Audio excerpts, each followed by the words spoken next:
Always my soulmate. By Watermelon's Melon Felon. Chapter 27. In a Heartbeat. Rubetosis was described as an unsettling awareness of one's own heartbeat, and Yuri had never actually thought he would experience such a phenomenon, but indeed he was. And it was because of the silver-haired Tenshi skating across the television screen.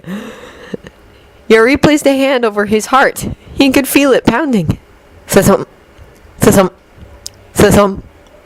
All because of Victor Nikiforov. All because he was the most beautiful and amazing person that Yuri had ever laid eyes on. And Yuri, he was besotted long before he knew what the word meant. Not like with Yuko. The thumbs had been low when he'd first met her, so he'd assumed he'd imagined it. This was different.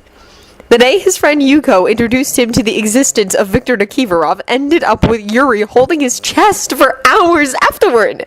He was bewildered and amazed and impressed, and he was completely smitten. It was a natural sensation he'd learned in his younger years. The way to know if you had a genuine crush on someone was to check if you were experiencing rubetosis. It had always been such, and the fact had spread over the past several centuries. However, there was even more. Rubetosis, which was considered a sign of love in a way, had another level than just simply beating erratically. In Japan, it was said that Amaterasu had gifted mortals with the ability to know their soulmates. All they had to do was wait for their hearts to show them the way. And the thing was, their hearts literally showed them the way. Yuri had seen it when he was very little, maybe 6 or 7. He'd been in his ballet class with Minako-sensei and some of her other students when a teen had walked in. He and one of the older girls had both stared each down for several seconds, hands over their chests. Suddenly, Akira seemed to lose any control of her body as she was suddenly yanked forward by an invisible force. The teen also seemed to be under the same control, and the two met, chests pressed tightly together and beating erratically. There had been nothing else. Also, both ended up getting married a few years later, having been crushing on each other for years already. Basically, the heart acted as a magnet. Anytime someone experienced rubetosis, it always came with the possibility of the person in question becoming your soulmates. No one knew what decided soulmates, since some had lost theirs and managed to find new ones, but it was just a universal thing that they didn't question much any longer. Rubetosis could evolve at any time into something more, and if you were near enough to your crush, your heart decided the rest, or so the legends said. Victor Nikiforov smiled at his fans, watching as many of them grasped at their chests where their hearts were no doubt trying to beat right out of their cages. It had been like this for many years. Of course, people would fancy him. He was attractive, talented, and famous. That would always draw people in, no matter what. Unfortunately, Victor had never felt his own heartbeat. That meant that he'd never had a crush on anyone, and that was fine. He'd been quite dedicated to his career for many years, to really consider it in depth. But there were whispers. Whispers that said that because Victor was so perfect and amazing at everything he did, no one could ever be his perfect match. Personally, he was slightly offended. After all, it was a rumor started by fans who tried to justify the fact that they weren't drawn to Victor the way soulmates would bring each other together. No one lost their footing and found themselves flying across the room to attach themselves to him. But just because none of them were for him, didn't mean that there wasn't someone out there that he needed who was perfect for him, romantic or otherwise. While he liked attention, the pedestal was kind of lonely. And just once, he'd like to know what it felt like for his heart to go crazy because of someone else. It seemed, however, that that kind of day was afar off. So until then, Victor would dedicate himself to his training and his choreography. After all, Stammi Vicino needed to be perfect if he wanted to impress the audience. And skating about what he never had but desperately wanted surely fit the situation very well. There was a problem. There was a very big problem. His heart was beating too quickly, his breath was coming in short gasps, and he felt ill. All of it at once didn't really help him at present because he was trying to not mourn the death of his beloved poodle, who he had named after his longtime crush. He was trying to keep it together. It wasn't working. Too much. Being close to Victor was one thing, but adding on his apprehension when facing the crowd, the fear of failure, and the sadness for Vicky-chan's death, and Yuri was a mess. And not even a hot mess, as his friend Peachy loves to say. He was a wreck. Victor's stunning performance seen live didn't even help him. Coach Celestino tried to be supportive. He smiled and patted Yuri's back comfortingly, but that wasn't enough. It wouldn't ever be enough. Yuri's day only got worse from there on out. The big day ruined. Victor turned to look at the skater who was staring him down from several feet away. He recognized the face, though the glasses were an unexpected addition. Still, the Japanese skater, who was a fan of his judging by his transitions and sequences, wasn't a stranger in a sense. They'd never spoken before, but Victor paid attention. If he made it to the GPF, he was obviously one of the best skaters in the world, even if he somehow fell to last place from third after a decent short program. Katsuki Yuri had made it in his first run through the Grand Prix circuit, and not many could claim that. Not even Victor.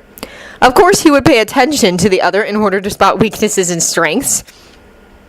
However, it seemed he wasn't the only one watching, since Katsuki was staring at him with wide eyes, hand over his heart. And when Victor turned to give him his undivided attention and asked if he wanted a photograph, he got a reaction that wasn't exactly expected. He knew the position well enough. A lot of people fancied him after all. But he hadn't expected for someone who seemed to be trying to force his heart to shut up, to turn and walk away. No one had ever done that before. And he grew concerned when the boy hunched over more and more as he shuffled away as quickly as he could. Was there something he wasn't aware of? Katsuki's coach forced him to come to the banquet. It was probably the greatest and worst thing to have ever happened. It all depended on who was asking and who was answering. Victor would swear it was the best night ever. Others might not agree. It had started off boring, like all other banquets, but then it got crazy! As he'd been concerned, there was nothing wrong with him watching his fellow skater in order to gauge his mood. He looked downtrodden and completely unapproachable. Victor wanted to know what was wrong, but was also a little scared to just talk to someone who had seemed so depressed. Instead, he watched as Yuri drank glass after glass of champagne. The number of empty flutes left on the table could no longer be counted from where he stood, but 16 was the number he reached before losing count. So 16 plus glasses ended up leaving Yuri more smashed than even Victor had ever gotten. But his attitude had done a 180. He turned, ripped his tie off, and proceeded across the room where he challenged Yuri Plazetsky to a dance-off. He dared the boy to prove his supposedly superior skills, and said that it would determine who was the better Yuri. Yuratska got soundly thrashed when Yuri busted out some shocking moves to the music Mila had agreed to play for them. It escalated from there, where Chris produced a few unexpected items, and the banquet went from stifling and boring to pumped and exciting. The music banging in their ears and bodies swaying on the improvised dance floor. And from watching Katsuki Yuri dance on his own for a moment, Victor felt it. That small thump in his chest. Thump. There it was again. Thump. It was so strange. Thump. And so insistent! Yuri turned and sent him a flirtatious look as he seemed to float across the floor and take up Victor's hand. Dance with me! And so, Victor danced. They challenged each other and teased and flirted, and it was great. Victor felt alive and wonderful, and the pounding in his chest seemed to only escalate until he could no longer control it, because Katsuki Yuri was smiling at him, eyes glittering with glee and face flushed from intense exertion. No need for speaking between them. Yuri could understand his movements even before Victor finished moving. They were in sync, simpatico, and in his ears, above the music and the ringing laughter, Victor could hear the beating of his heart getting stronger, could feel it in his chest, begging to be released. Yuri held him, dipped him, spun him around, they laughed, they swayed, and they just had a good time. Victor didn't even have a chance to be jealous when Yuri went off to beat Chris at a pole dancing contest. He didn't know where the pole came from, but it was there, and Yuri was stripping alongside Victor's friend. No jealousy was needed because Yuri stared at it very blatantly the entire time, caressing himself and the pole and doing things that Victor hadn't even thought possible, but he found them so erotic. Yuri looked good as he spun around, and Victor's entire body seemed to sway in his direction, and he could barely keep himself centered enough to remain on his feet. Rubatosis Stage 2, magnetism, as the scientists had called it. Yuri returned to him, his atrocious blue tie looped around his head and his white shirt held out expectantly. "Help!" He helped. Unfortunately, the buttons were mostly gone, so it was askew, but it covered him well enough. Only his underwear and legs were visible now. They needed to find his trousers. "We should have a dance-off of our own," said Yuri with a smile as he brought a hand up to his chest. "I've always wanted to dance with you, and it's really fun." His heart was soaring. "If I win, you'll come to Japan and be my coach, okay?" "What?" "My family runs an onsen, and you can stay forever." And suddenly the 2 feet of space between them was gone as they squished together unexpectedly, and Victor could feel both of their heartbeats, both slightly out of time with each other, but incredibly powerful. Any attempt at pulling away had their bodies pressed together even harder than before. Stage 2 was complete! It was complete! Victor had a soulmate! He developed a sudden crush, and then said crush ended up being his perfect match. "Be my coach, Victor!" With the way Yuri was looking at him, Victor was ready to be anything, absolutely anything. He was so lucky!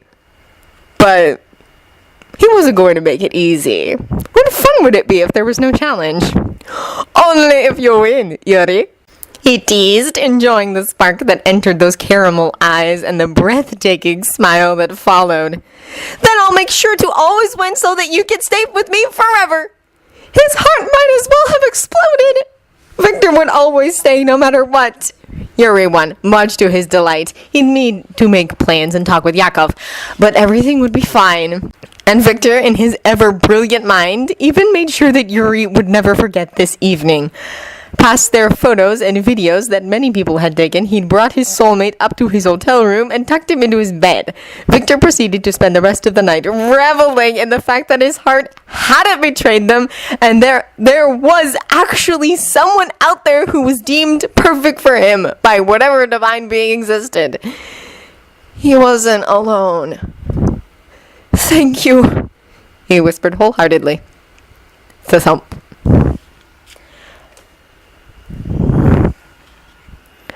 Temporarily the end of Always My Soulmate. This author is still updating regularly on this story, so I will publish the new chapters as they come.